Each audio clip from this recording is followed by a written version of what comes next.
இது ஃபர்ஸ்ட் மலேசியாவின் செய்திகள் உங்களுக்காக.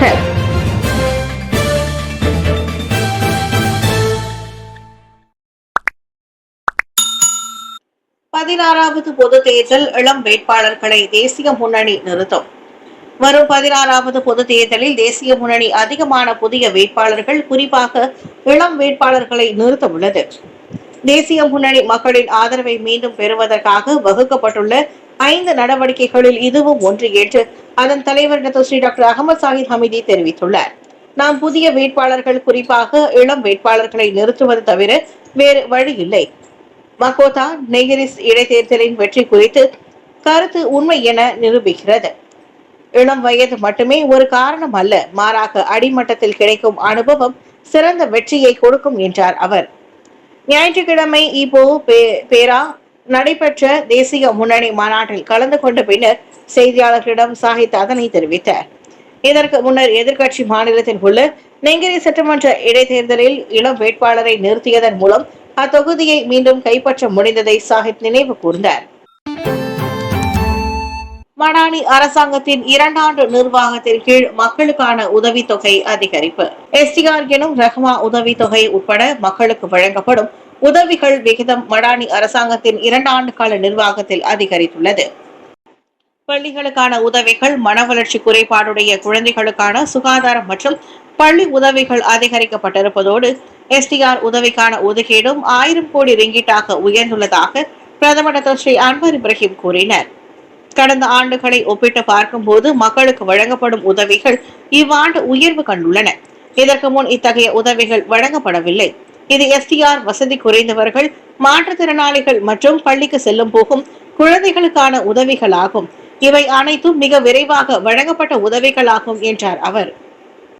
இதனிடையே அரசாங்கத்தின் ஒட்டுமொத்த அடைவு நிலையை மதிப்பிடுவதற்கு 2 ஆண்டுகள் என்பது மிக குறுகிய காலகட்டம் என்றாலும் நாடு தற்போதைய சரியான வழித்தடத்தில் பயணிப்பதாக அன்வார் கூறினார்.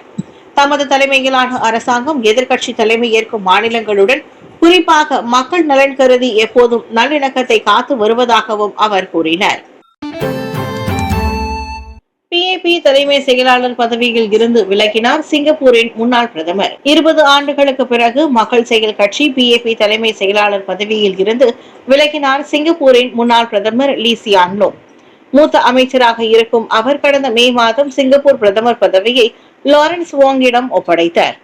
சிங்கப்பூர் எக்ஸ்போவில் சனிக்கிழமை இரவு நடைபெற்ற பிஏபி கட்சியின் 70ஆம் ஆண்டு நிறைவு மற்றும் விருது வழங்கும் விழாவில் லீ சியான் லூங் அந்த பொறுப்பில் இருந்து விலகியதை அடுத்து அக்கட்சியின் அடுத்த தலைமை செயலாளராக லாரன்ஸ் வோங் பதவியேற்கிறார்.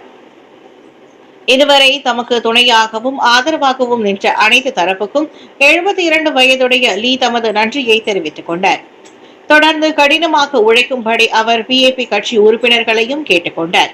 சிங்கப்பூரின் அடுத்த பொது தேர்தல் அடுத்த ஆண்டு நவம்பர் மாதத்திற்குள் நடைபெறும் என்று எதிர்பார்க்கப்படுகிறது. 2004ஆம் ஆண்டு சிங்கப்பூர் பிரதமராக பதவியேற்ற 3 மாதங்களுக்கு பிறகு லீ பிஏபி கட்சி தலைமை பொறுப்புக்கு வந்தார். சிறார்களின் நலனை வலுப்படுத்த புதிய சிறார் தேசிய கொள்கை. சிறார்களின் நலனை வலுப்படுத்தும் நோக்கில் மகளிர் குடும்பம் மற்றும் சமூக மேம்பாட்டு அமைச்சு KPWKM நேற்று புதிதாக சிறார் தேசிய கொள்கையை அறிமுகப்படுத்தியது. தற்போதைய சூழ்நிலையை கருத்தில் கொண்டு குழந்தைகளின் பாதுகாப்பில் முன்னேற்றங்களை ஏற்படுத்துவதே இக்கொள்கைகளின் முதன்மை நோக்கம் என்று KPWKM அமைச்சர் டாக்டர் ஸ்ரீ நான்சி சுக்ரி தெரிவித்தார்.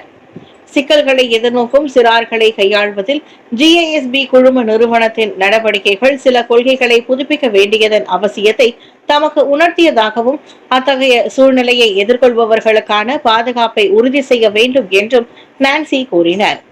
ஞாயிற்றுக்கிழமை கோலாலம்பூரில் உள்ள உலக வர்த்தக மையம் WTCயில் 2024 குழந்தைகள் தின விழா கொண்டாட்டத்தின் போது அவர் அவ்வாறு கூறினார்.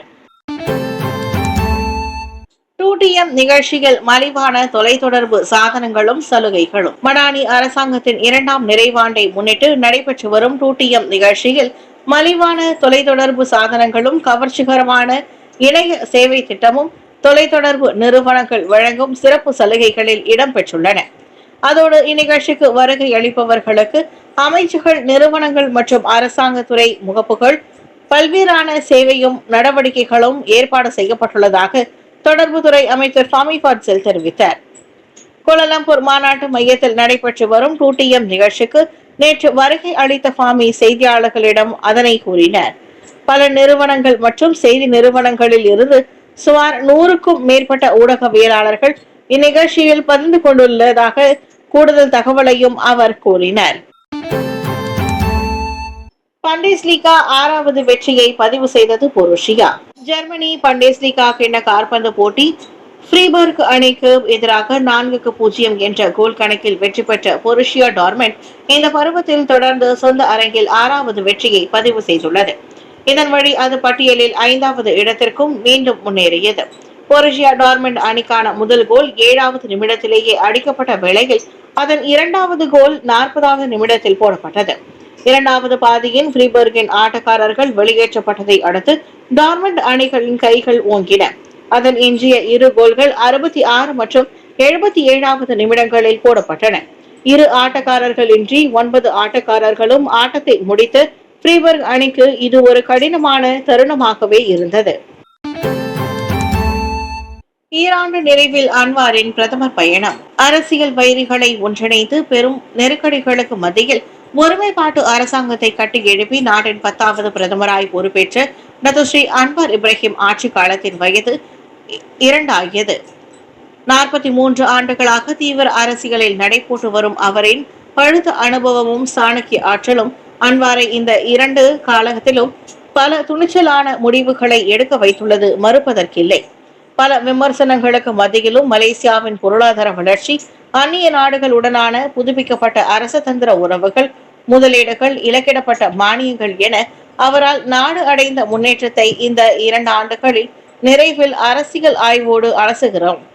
மலேசிய அரசியல் வரலாற்றில் இதுவரை இடம்பெற்றிராத பல திருப்பங்களை 2022ஆம் ஆண்டு பொது தேர்தல் மெய்ப்பித்திருந்தாலும் அதனால் இன்று வரையிலும் பெரிய அளவிலான எதிர்மறை தாக்கங்கள் இல்லை என்று அரசியல் ஆய்வாளர் ரா முத்தரசன் கூறுகின்றார். இந்த 2 ஆண்டுகளில் நாட்டில் மிகப்பெரிய அளவில் இனப்பிரச்சனையோ, அரசியல் பதற்ற சூழலோ, ஊழல் பிரச்சனைகளோ விஸ்வரூபம் எடுக்காமல் அவர் ஆட்சி நடத்தி வருவதே ஒரு சாதனை தான் என்றார் அவர். பிரதமராக பொறுப்பேற்ற பின்னரும் அமைச்சரவை, அரசாங்கம் மட்டுமின்றி நாட்டு மக்களின் தேவைகளையும் கேட்டறிந்து தொடர்ந்து பூர்த்தி செய்து வரும் அவரின் தலைமைத்துவத்திற்கு நாட்டு மக்கள் நிறைவான ஆதரவு அளித்து வருகின்றனர். எனினும் மலேசியா இந்திய சமுதாயத்திற்கான பிரதமரின் சேவை பாராட்டை பெருமளவிற்கு முத்தாய்ப்பு அம்சங்களை கொண்டிருக்கவில்லை என்று பொதுவான கருத்துகளும் முத்தரசன் பதிலளித்துள்ளார். இந்திய சமூகத்தை மட்டுமல்ல, எந்த ஒரு சமூகத்தையும் இன ரீதியாக தாம் புறக்கணிக்கவில்லை என்று பிரதமர் அடிக்கடி வலியுறுத்தி வருகிறார். பிரதமராக தமது செயல்பாடுகள் அனைத்தும் மலேசியர்களிடையும் சென்றடையும் நோக்கங்களை கொண்டவை என்பதை அவர் எப்போதும் உறுதியாக தெரிவித்து வருவதாக அவர் தெரிவித்தார்.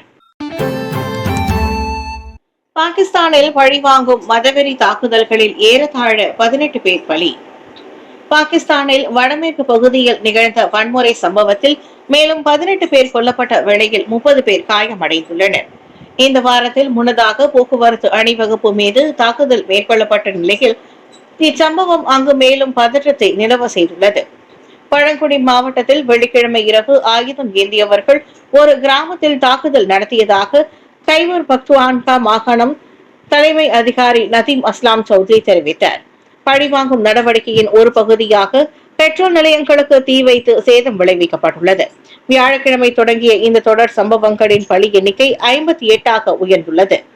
பக்துன்குவா மக்களின் பாதுகாப்பை உறுதி செய்வதற்கான முன்னெடுப்புகள் மேற்கொள்ளப்பட்டு வருகின்றன.